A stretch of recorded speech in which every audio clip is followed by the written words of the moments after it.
universal quantifier. The first in the generalization section of the MILTON model, NLP and language. Universal quantifiers are often described as generalizations without referential index, meaning generalizations where we don't really know who or what is the subject of the sentence. The word universal quantifiers helps me to remember this, because the words that are used here are words like all, every, always, never, any, everybody, nobody, no one, or none. That is, there's no gap for anything else. It's absolute. Because it's described as absolute, you could say that it has an element of exaggeration. But we can use this in the MILTON model. We can use this element of exaggeration effectively in the MILTON model to achieve what we want. And I'm going to give you 7 examples of this with another hidden example at the end of the video. So, there are no exceptions here. If we were using meta-model questioning here, we would look for an exception or a chink in the generalization. But in the use of the MILTON model, we take advantage of this broad general view. I'll give you the examples in a moment. We allow people to fill in with detail from their own map of the world or their own deep structure.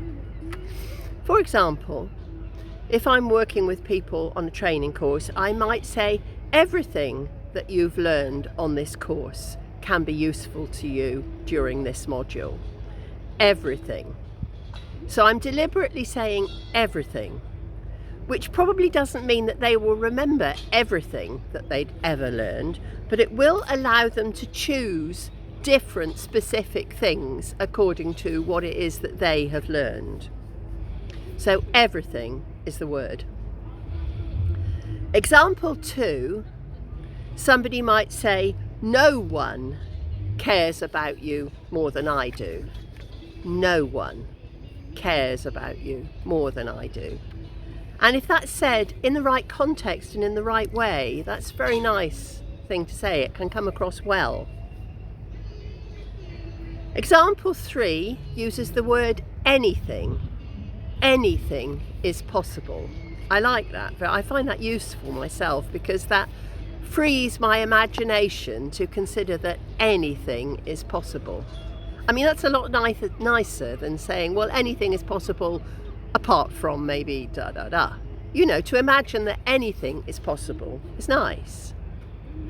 And another one that works in a similar way, I think, is example 4. We can learn from anyone. That's nice, I think. We can learn from anyone, particularly if I'm talking to somebody who has a tendency to be critical, perhaps, because we can learn from anyone, can't we? We can learn how we want to be from somebody, or we can learn how we don't want to be by observing other people. So it's true that we can learn from anyone. Example 5 uses the word always. If you persevere, you will always find a way. I think that's nice too. You will always find a way. Not mostly or generally or usually, but you will always find a way. And that's because, example 6, every day brings something new. Every day brings something new.